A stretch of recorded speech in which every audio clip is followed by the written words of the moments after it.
Central Asia के विशाल धूप से तपते दिल में, जहां हवा प्राचीन साम्राज्यों और भूले हुए व्यापार मार्गों की कहानियां फुसफुसाती है, वहां एक नदी बहती है जो एक फ्लो से ज्यादा एक याद है। यह अमुरेट्सिया है, जो कभी जीवन की एक शक्तिशाली धमनी थी। अब कई लोग इसे दुनिया की सबसे ड्राइडी नदी के रूप में जानते हैं। यह अपनी लंबी और कठिन यात्रा पामीर पहाड़ों में ऊंचाई से शुरू करती है, जो बर्फीली चोटियों और प्रिस्टीन बर्फ की जगह है, ग्लेशियर्सों से ताकत बटोरती है।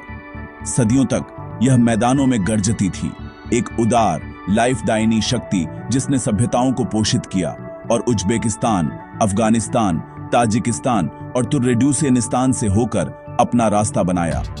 हालांकि आज इसकी कहानी ड्रामेटिक और दिल तोड़ने वाले डिक्लाइन की है, जो अपने पुराने सेल्फ का एक गोस्ट है। अमुरेट्सिया नाम ही इतिहास का भार वहन करता है।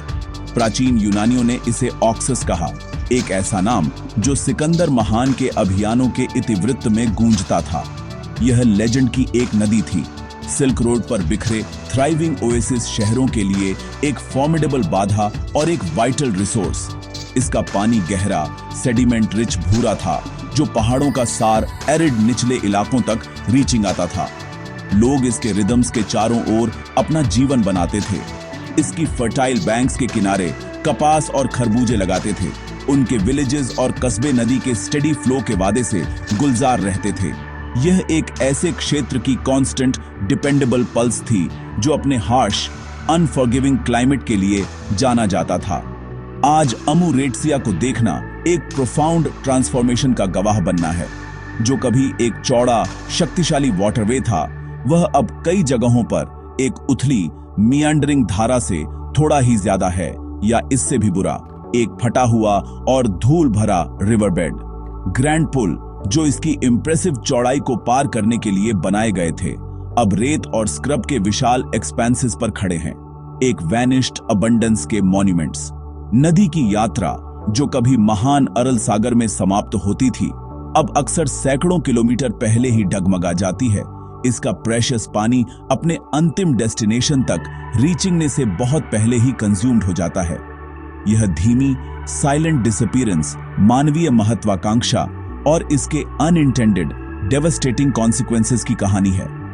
इस वैनिशिंग नदी का रहस्य नेचुरल नहीं है, यह पिछले सेंचुरी में मानवीय हाथों द्वारा लिखी गई एक कहानी है। अमुरेट्सिया केवल मौसम में एक विम्सिकल बदलाव के कारण नहीं ड्राइडी है, इसे सिस्टमैटिकली ड्रेन्ड किया गया है। इसके डिक्लाइन का स्रोत इमेंस इरिगेशन प्रोजेक्ट्स में निहित है, जिसे रेगिस्तान को हरा भरा करने के लिए डिजाइन किया गया था। ये एम्बिशियस स्कीम्स हालांकि एग्रीकल्चरल वेल्थ बनाने की इच्छा से पैदा हुई थी। उन्होंने नदी से उतना पानी मांगा जितना वह शायद ही दे सकती थी। इसे विशाल कपास के फील्ड्सों को खिलाने के लिए ब्लेड ड्राई किया गया है। इसकी जीवन शक्ति नहरों के एक लेब्रिंथ में डाइवर्टेड हो गई है, जिससे इसका नेचुरल कोर्स भूखा और साइलेंट रह गया है। अमुरेट्सिया की कहानी अरल सागर के भाग्य से इनेक्स्ट्रिकेबली जुड़ी हुई है, जिसे यह कभी एक रिलेंटलेस पावरफुल फ्लो के साथ पोषित करती थी। कल्पना कीजिए कि एक सागर इतना बड़ा था कि वह कभी दुनिया का चौथा सबसे बड़ा इनलैंड बॉडी ऑफ वाटर था, जो मछलियों से भरा था और एक बस्टलिंग फिशिंग इंडस्ट्री का एसडीथन करता था।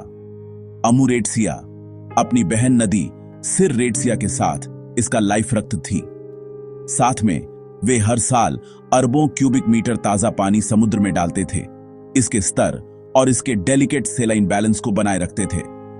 अर्ल के किनारे गतिविधि का एक हाइव थे, जिसमें पोर्ट टाउन्स और कैनरीज दैनिक कैच को संसाधित करते थे, जिससे हजारों लोगों को आजीविका मिलती थी। 20वीं सदी के मध्य में सेंट्रल एशियाई रेगिस्तान को सोवियत संघ का प्राथमिक कपास उत्पादक बनाने का एक मॉन्यूमेंटल निर्णय लिया गया था। इस ग्रैंड प्लान के लिए पानी की एक कोलोसल मात्रा की आवश्यकता थी।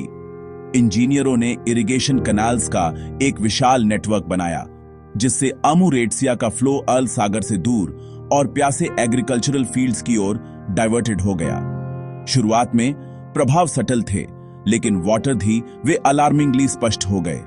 समुद्र में नदी का डिस्चार्ज कम होने लगा और समुद्र खुद सिकुड़ने लगा। पानी अब रिप्लेनिश्ड नहीं हो रहा था, अधिक खारा और कपास के फील्ड्सों से धोए गए पेस्टिसाइड्स और फर्टिलाइजर्स से अधिक प्रदूषित हो गया। इस डाइवर्जन के परिणाम एक इकोलॉजिकल कैटास्ट्रोफी से कम नहीं रहे हैं। जैसे जैसे अमू रेड्सिया रिड्यूसेजोर हुई, अरल सागर ने एक ड्रामेटिक और टेरिफाइंग रिट्रीट शुरू कर दिया। इसकी शोरलाइन दसियों और फिर सैकड़ों किलोमीटर तक पीछे हट गई, जिससे अरालकुम नामक एक नया मैन मेड निर्मित रेगिस्तान बन गया। कभी थ्राइविंग पोर्ट टाउन्स अब रेत के समुद्र में फंसे हुए खड़े हैं। उनके हार्बर्स में जंग लगे फिशिंग बोट्स के स्केलेटल अवशेष भरे हुए हैं। हवा जो कभी समुद्र की गंध से ताजा थी, अब अक्सर पॉइजनीले धूल भरे तूफानों से भरी होती है, जो एक्सपोज्ड सीबेड से नमक और रासायनिक रिमेन्सों को विशाल दूरी तक ले जाती है, जिससे जमीन और लोगों को जहर मिलता है। नदी का इतिहास इसलिए कॉज एंड इफेक्ट का एक स्टार्क लेसन है। सफेद सोने की इच्छा, जैसा कि कपास को कहा जाता था, एक नीले सागर की मृत्यु का कारण बनी। अमू रेड्सिया को इंडस्ट्रियल एग्रीकल्चर की वेदी पर बलिदान कर दिया गया। इकोसिस्टम्स के एक पोषक के रूप में इसकी ऐतिहासिक लैंडका को एक इरिगेशन टूल के रूप में इसकी क्षमता के पक्ष में अनदेखा कर दिया गया। रिच बायोडाइवर्सिटी जो कभी इसके डेल्टा और अर्ल सागर में फलता फूलता था, मछली, फेवरी, नरकट को तबाह कर दिया गया है।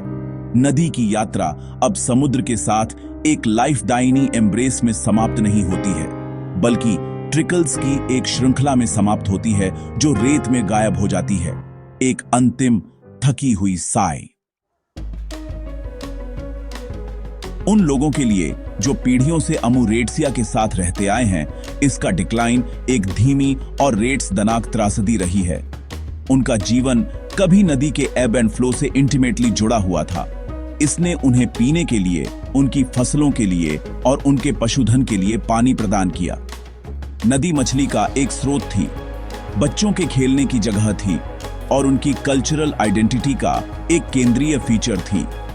इसके डिप्लीशन ने उनके समुदायों के फैब्रिक को ही अनरेवल कर दिया है। जो खेत कभी इसके किनारों पर फलते फूलते थे, वे अब जीवित रहने के लिए यूनियनिश कर रहे हैं।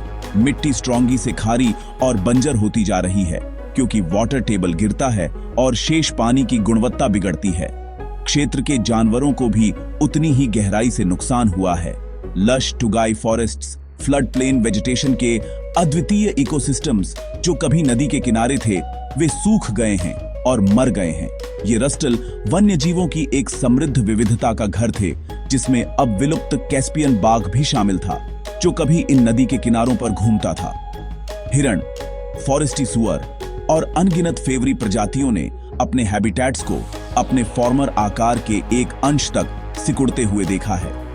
जो मछली कभी नदी की मर्की डेप्थ्स में तैरती थी, वह लगभग पूरी तरह से गायब हो गई है। उथले, प्रदूषित और स्ट्रॉन्गी से खारे पानी में जीवित रहने में असदीर्थ है। पूरी फूड चेन टूट गई है, जिससे एक साइलेंट, इम्पोवरिश्ड लैंडस्केप पीछे रह गया है। स्थानीय आबादी का स्वास्थ्य भी सिवियरली कॉम्प्रोमाइज्ड हो गया है। जैसे जैसे अर्ल सागर सूख गया, इसने एक पॉइजनीला रेगिस्तान छोड़ दिया। तेज हवाएं एक्सपोज्ड सीबेड से नमक, पेस्टिसाइड्स और अन्य कृषि रसायनों वाली धूल भरी आंधी उठाती हैं। यह पॉइजनीली धूल फसलों पर बैठ जाती है, पीने के पानी को दूषित करती है और क्षेत्र में रहने वाले हर व्यक्ति द्वारा सांस ली जाती है। कॉन्सिक्वेंटली निचले अमू रेड्सिया और फॉर्मर अरल सागर के आसपास के रीजनों में श्वसन कनेक्शनी बीमारियां, कैंसर और शिशु मृत्यु दर दुनिया में सबसे अधिक हैं। वह नदी जिसने कभी जीवन दिया, अब अप्रत्यक्ष रूप से बीमारी और निराशा का स्रोत है। इस नई वास्तविकता के अनुकूल होना एक दैनिक यूनियनर्श है। लोगों को गहरे कुएं खोदने पड़े हैं।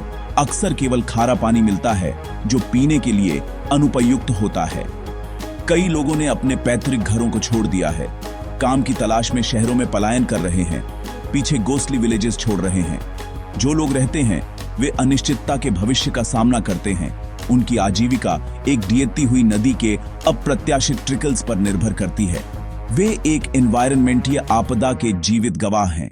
उनकी कहानियां एक नदी के स्वास्थ्य और उस पर निर्भर लोगों और जानवरों की भलाई के बीच गहरे संबंध का एक मार्मिक प्रमाण है। अमुरेट्सिया की कहानी पूरी दुनिया के लिए एक शक्तिशाली और सोबरिंग लेसन है।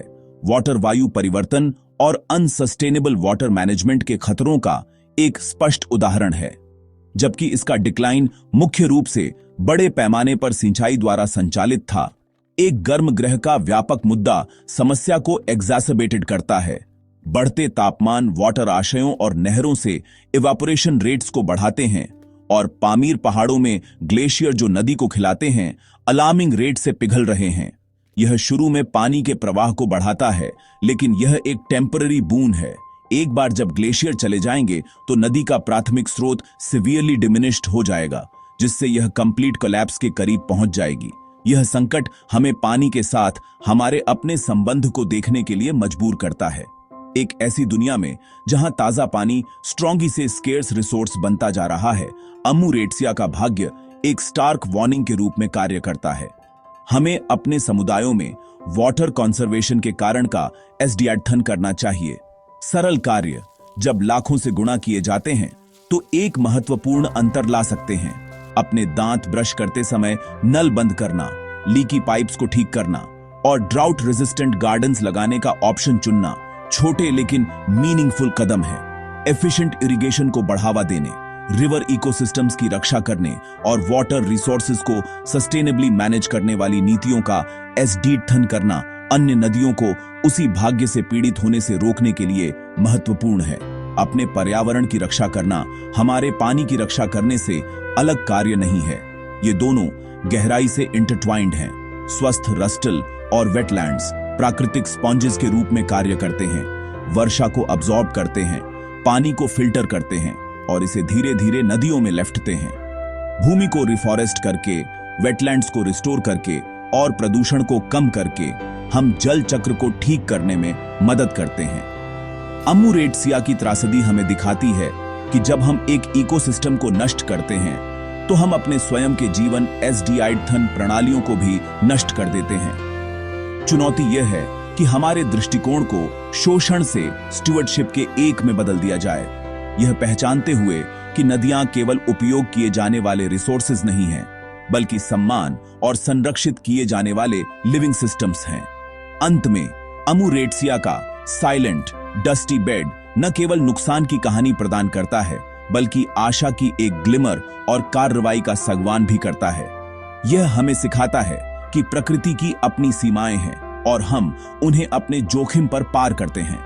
अब स्थिति को स्थिर करने, धूल को कम करने के लिए एक्सपोज्ड सी बेड पर वेजिटेशन लगाने और सिंचाई की दक्षता में सुधार करने के लिए डिफरेंस राष्ट्रीय प्रयास किए जा रहे हैं। इस कभी शक्तिशाली नदी का लेसन अरलकुम रेगिस्तान की धूल में एच्ड है। हमें अपने ग्रह के प्रेशियस वाटर सोर्सेज के साथ हार्मनी में रहना सीखना चाहिए।